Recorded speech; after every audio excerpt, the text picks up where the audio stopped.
Elédùmarè ayé mi mo dúpẹ́ níbi tó bá iṣẹ́ ayé mi dé, mo dẹ̀ dúpẹ́ ibi tó mú mi lọ. Mo dúpẹ́ ní last year ni mo jẹ́jẹ́, mo sọ fún Ọlọ́run pé last born ìyá mi pé tí Ọlọ́run bá ti lè ṣe tọmọ yẹn tó kọjá ọdún torí òun fúnra rẹ̀ ló pè mí last year yẹn, ó lóun lálàá. Mo wá sọ fún dádì nípa àlá yẹn pé òun lálàá pé wọ́n ti mú un rin agijù, pé òun ti dé agijù, pé wọ́n sọ pé ọdún tóun dá pé ó ti pé kóun já lọ. Ìgbà tó ṣáà sọ fún bó ṣe pè mí, mo wá ní ọkùnrin ni ẹ, ṣé ọkùnrin tí máa ń ní ẹgbẹ́ kẹgbẹ́ ni débi tí wọ́n ti sọ pé o jẹ́jẹ́ kínní kan. Àdá ìbò ṣàṣe pè mí, mo pe sísà mi tó wà lẹ́kọ̀ọ́ first born wa, mo ṣàlàyé fún wọn pé nǹkan báyìí báyìí làbúrò yín sọ. Wọ́n ní kó máa bọ̀ lẹ́kọ̀ọ́ torí kẹ́rùbù làwọn lọ, wọ́n ní kó máa bọ̀ lẹ́kọ̀ọ́, wọ́n ní kó máa bọ̀, wọ́n ní kínní kan, wọ́n ṣàṣàlàyé owó ṣe. Ọmọ yẹn ò ṣáà lọ Èkó yẹn, mo ṣáà wá sọ fún dádì wa ní pé kó ṣe prayer, wọ́n wá fún ní prayer yẹn. Mo dúpẹ́ lọ́wọ́ Ọlọ́run ọba tó mú kó pé ọdún yẹn láyọ̀ àti àlàáfíà, torí wọ́n sọ pé 40 years lòun á tẹ̀lé wọn lọ. Ìgbà tó dá December, mo dúpẹ́ lọ́wọ́ Ọlọ́run torí pé ẹ̀mí ò sọnù. Ní December yẹn ó gbé mọ́dà mi wá sí Àkúrẹ́ ń bí, ló ń padà, ó gba ti Ẹ̀gbàrà Òkè, ibẹ̀ ló ti wọnú gbó lọ pẹ̀lú mọ́tò, right off ní mọ́tò yẹn, igi tún lọ wólu mọ́tò yẹn mọ́lẹ̀, ṣùgbọ́n kò sí kankan tó yá ní ara. Mo dúpẹ́ lọ́wọ́ Ọlọ́run, mọ́tò yẹn wọ́n lọ ṣàǹbẹ̀ ni àwọn búṣà náà gbé lọ bẹ̀ tán lọ rà ń bẹ̀. Mo dúpẹ́ lọ́wọ́ Ọlọ́run torí pé kò ẹ̀mí ẹ̀ ò sọ dànù. Mo dúpẹ́ pé ó pé 40 years yẹn láyọ̀ àti àlàáfíà. Mo dúpẹ́ lọ́wọ́ Ọlọ́run torí pé ó ṣe gbádùn èèyàn gan o, inú èmi gan ó dùn gan, mi ò lọ o, ṣùgbọ́n mo rí nínú Facebook bó ṣe ṣe. Mo yan Ọlọ́run lógo. Mo tún dúpẹ́ lérí ẹ̀gbẹ́ ẹ̀ náà. Mo yan Ọlọ́run lógo. Láti 2004 làbúrò mi ti travel.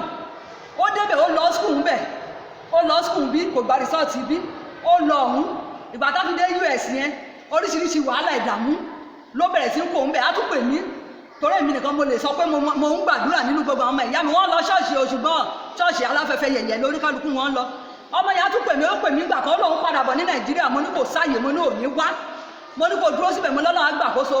Ó dá láti ẹ̀mọ́ wá bá dẹ́ẹ̀dì níbí nígbà tó tún pè mí. Ó ti tán gbà kan lóun á lọ tọ́ sómi láhùn, ó lọ bọ́ sómi ibẹ̀, ó ń gbé gbogbo kẹ́sẹ̀ kọ́ọ̀sì tó lóun ṣe ń bẹ̀. Gbogbo àwọn ọmọ ìlú wa tó ń dé ọ̀dọ̀ ẹ̀ lọ́hùn yẹn tó ń gbà wọ́n sílé ń bẹ̀, tó ń ṣe kọ́ọ̀sì yẹn, òun láti sọ fún wọn pé kán ṣe interview ibi báyìí, wọ́n á gbà wọ́n. Ṣùgbọ́n òun tiẹ̀ wọn gbà síṣẹ́. Bó níbi tó tún gbà gan o, tó bá tún lo bí oṣù kan bẹ̀, wọ́n tún lọ yáyáyá kó máa lọ. Ìgbà tó wá da lásẹ̀ mọ́ wá bá dádì bí, dádì wa ní kó ṣe prayer náà. Ó ṣàṣe prayer yẹn, ó ṣe torí ó ti wá sùn gan, tó bá ní kó ṣe prayer, ó ti wá sùn, ó náà tí wọn ò gbàdúrà mọ́. Mo ní wàá gbàdúrà, kò sí kankan tí mo ní ju àdúrà lọ. Mọ́dà mi gan, ó ti sún mọ́dà mi. Gbogbo wa ṣàbẹ̀rẹ̀ sí gbàdúrà, gbọ́n mo dúpẹ́ lọ́wọ́ Ọlọ́run pé Ọlọ́run bá mi sílẹ̀kùn iṣẹ́ fún un. Mo yan Ọlọ́run lógo pé Ọlọ́run bá mi ṣíjú àánú wò ó. Àtòun àti ìyàwó nígbà yẹn wọn níṣẹ́ láwọn méjèèjì lọ́hùn. Wọ́n sunkún. Mo ṣáà sọ pé Ọlọ́run á ṣe, pé ogun yìí á ṣẹ́. Mo dúpẹ́ lọ́wọ́ Ọlọ́run pé ogun yẹn náà ó ṣẹ́ láṣẹ wọlé. Ọba tó bá mi ṣàwárí iṣẹ́ fún àwọn méjèèjì, ọkàn wọn wá balẹ̀.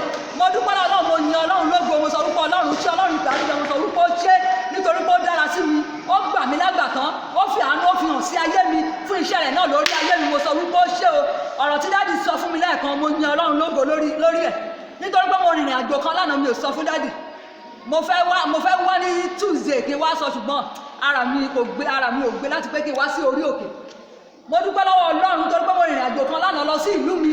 Ó pẹ́ tí mo lọ ìlú mi mọ́, ó pẹ́ ó ti lé ní 10 years. Kí ni mò ń wá kiri? Mi ò lọ adóhùn gan, mi ò lọ. Ṣùgbọ́n mo dúpẹ́ lọ́wọ́ Ọlọ́run pé mo rìnrìn àjò yẹn, mo dẹ̀ lọ láyọ̀, mo bọ̀ láyọ̀. Ohun tí mo lọ ṣe ń bẹ̀, mo ṣe láṣeyọrí. Mo dúpẹ́ lórí Mr. Bilọ́rọ̀. Mr. Bilọ́rọ̀ ó pè mí ọjọ́ yẹn, ọjọ́ bóyá àjọ̀dún láti èyí ṣe níta. Ó ní kẹ́ lọ sí ìlú ní, ẹ lọ ṣe nǹkan bẹ́ẹ̀.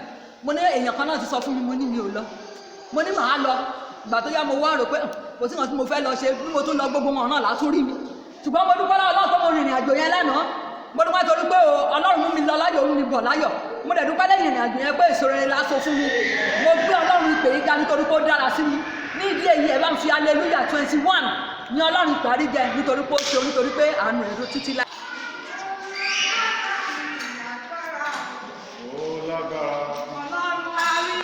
Mo dúpẹ́ mi Ọlọ́run ìparí jẹ lógo. Ọlọ́run tó mú kí àwọn ọ̀tá mi wá rìn níwájú mi. Ọlọ́run tó ń gbọ́ tèmi. Ní ìjọ́ tí mo kọ́kọ́ gbọ́ orin yẹn pé mo mọ̀ ọ́ ṣe o, mi ò mọ̀ ọ́ ṣe o. Ọlọ́run ìpè àríjẹ jẹ́ kí n ránu gbà. Àsìgbà yẹn ni mo sì ń kọrin náà bá tó yẹ kí n rí àánú gbà ní gbogbo ìrìn àjò ayé mi. Ọlọ́run tó ń yà mí lẹ́nu nígbà tí pandemic yẹn bẹ̀rẹ̀. mo wà ń lé mo ń jẹun lọ́wọ́ ni ẹ̀mí yẹn wá sọ̀kọ̀kọ̀ sí mi nínú pé báyìí ló ṣẹlẹ̀ mo kàn gbéra ń jọ yẹn lọ sílé bàbá so ìgbà tí máa fi délé ní alẹ́ mo wá lálá yẹn mójú ó pẹ́ tí mo ti lálàá bẹ́ẹ̀ yẹn gbẹ̀yìn and since then ni mo ti ń rí ọwọ́ Ọlọ́run mi ò fẹ́ sọ ṣùgbọ́n mo sọ ọ̀rọ̀ yẹn fún ìyá òkìkí mo ní mọ́mì mo ní báyìí ni mo rí lójú àlá mi o in fact láti ìgbà yẹn Ọlọ́run pè yí dára sí mi ní ọ̀pọ̀lọpọ̀ mo wá rí bàbá nínú ojú àlá mi yẹn aṣọ tí wọ́n wọ̀ nígbà àjọ̀dún ìpè wọn tó ṣe kọjá yẹn ni wọ́n wọ̀ pẹ̀lú bàtà bó ṣe dúró yẹn náà ṣe dúró brightness yẹn wá fún gbogbo orí ọ̀tá ìgbọ́n ó wá sọ àsílẹ̀ sínú ayé mi pé láti òní lọ ìlérí bí eléyìí wá sí ìmúṣẹ pé mi ò sí mọ nǹkan bí eléyìí mọ́ nínú ayé mi àti èmi àtọkọ and since then mi ò gbúrò ẹ̀ mọ́ mi ò mọ ohun tí ó ń jẹ́ ìnira mọ́ nínú ayé mi àti ọkọ mi Ọlọ́run pé yóò sọ̀rọ̀ síwá sínú ayé mi níjọ́ yẹn lé ni mo wà lọ́sàn-án mi ẹ̀kọ́ tọ̀ mi wá mo dẹ̀ lọ sílé wọn ní òru ọjọ́ yẹn gangan in fact mo lálàá yẹn rí bàbá máa sọ fún ọ lẹ́yìn program yìí ó wá mú mi lọ sí ojú ayé pé kí n rántí ìgbà tí nǹkan bí eléyìí ṣẹlẹ̀ pé báyìí ló wá sí ìmúṣẹ and since then I be expressing goodness of God in my life láti ìgbà náà bàbá sọ fún mi ní last week 2 weeks ago pé ọmọ pé kí n bí kí n amend ways mi nàbí kí n fill the gap kí n ṣáà fill the gap má ṣáàjì lóru màmá wò pé ẹ̀mí yẹn ṣáà wá ń ṣí mi níyè mo dúpẹ́ torí pé Ọlọ́run ṣí mi níyè mo ṣẹ̀ mọ ìtumọ̀ ọ̀rọ̀ yẹn ní àárọ̀ yìí ni mo sọ fọ́kọ mi mo ní bàbá said you should fill the gap ọkọ mi ní kí n bí wọ́n pé kí ni wọ́n mì mo ní kò yé mi ṣùgbọ́n gbà tí mo sùn tí mo jí láàárọ̀ yìí ó dàbẹ̀ ni pé wọ́n ring bell mi pé this is where you have missed out this is where you should fill the gap this is the things that you have been doing that you stop doing mo dúpẹ́ torí pé Ọlọ́run farapamọ́ jẹ mí níyà torí gbàgbà tí mo ti ṣe nǹkan tí mo ṣe yẹn ní during the lockdown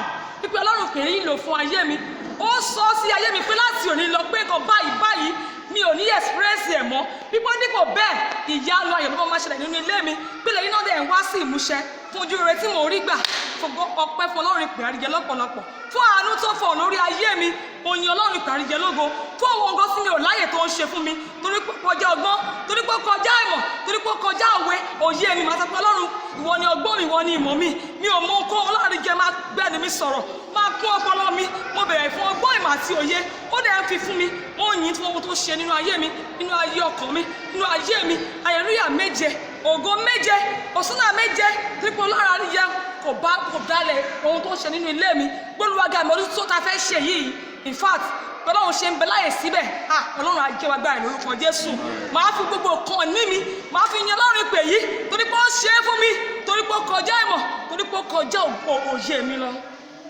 For America to do the power to do bad, receive the name of Jesus. Amen. Number 3.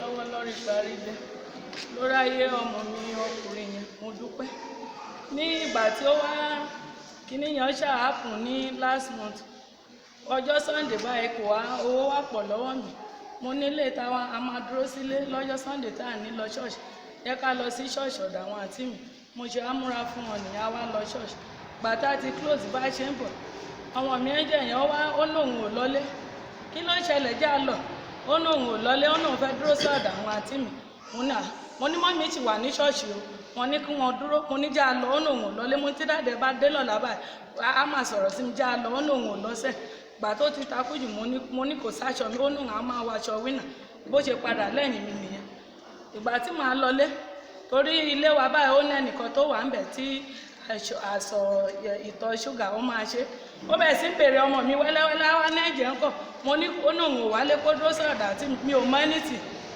tó bá ti dọ̀là tó wá ní ṣàárò ọmọ yóò sọ mi bá mo ní kò sí nǹkan tí mo fẹ́ jẹ ó náà ò wá gbà tí dáadé tó dé ó nẹ́ẹ̀jẹ̀ ńkọ̀ mo ní ó wà ní ilẹ̀kùn a lọ ṣọ́ọ̀ṣì kò sówó náà ò wá kò séde tí ó máa yàn níbèrè nígbà méjì pọ̀ èmi ò rohun kọ̀kọ́ nígbà ó wá pé 6 days mo wá lọ sọ́ọ̀jà mo ń bọ̀ mo á yà sí ọ̀dọ̀ àwọn àǹtí mi kí n ṣàlàyé nǹkan bá tí wọn náà àǹtí mi náà lọ sọ́jà bòmí mo dúró síbẹ̀ more than 2 hours káàtì mi kó tó dé mo náà ẹ̀jẹ̀ wá lọ lé ní ìdọ́dọ́dọ́ ẹ̀ máa tẹ̀lé mi lọ ni mo ní dáadé ọ̀lẹ́dẹ́ lè ní kó má bá ẹ̀ wá tẹ̀lé mi lọ ìgbà tí ọkọ̀ àǹtí mi ní kí ìfilẹ̀ mo ní rárá á lọ lé ní ìgbà tó wá yá mo wá ní ọyá já máa lọ mo ṣe gbé kúrò ńbẹ̀ ni bá a ṣe délé ọmọ yìí tó bá yá á lọ sí bathroom alọ̀tọ̀, tó bá yá á tún lọ síta alọ̀tọ̀, tó bá yá lọ síbi alọ̀tọ̀.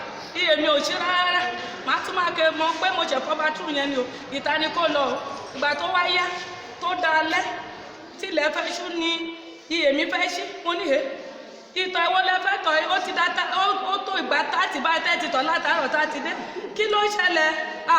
Mo pa mọ́rọ́ lórí Paríjẹ ṣàánú mi, kí ló ṣe bẹ́ẹ̀ yẹn lẹ́tọ̀ nílẹ̀ kó níbẹ̀ mo ní ìrọ̀lẹ́ pa, mo ti wà ń bẹ̀ more than 2 hours látàárọ̀ jáde síta ọ̀ lọ sí tọ́lẹ̀tì ń bẹ̀ pẹ́ fẹ́ tọ̀ ìrọ̀lẹ́ pa.